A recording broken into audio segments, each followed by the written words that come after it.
একজন ভালো দেশপ্রেমিক, দীর্ঘদিন পর্যন্ত নেতৃত্ব দিয়েছেন। ওনার নেতৃত্বে বিএনপি আজও পর্যন্ত ঐক্যবদ্ধ ছিল। আপনারা জানেন আমাদের বাংলাদেশের অভিভাবকের মধ্য থেকে একজন অভিভাবক আজকে দুনিয়া থেকে বিদায় হয়ে গেছে।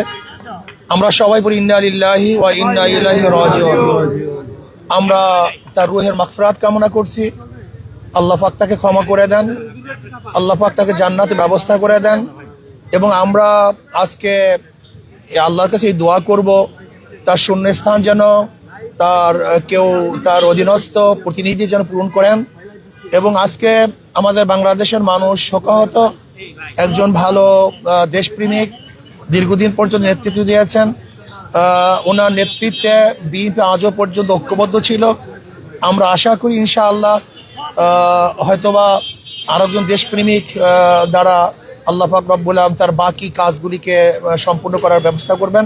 কাজে আমরা তার জন্য দোয়া করি, আল্লাহ যেন তার জিন্দিগির সমস্ত পাপ এবং ভুল ত্রুটিগুলি গুনাহ খাতা আল্লাহ পাক ক্ষমা করে দেন।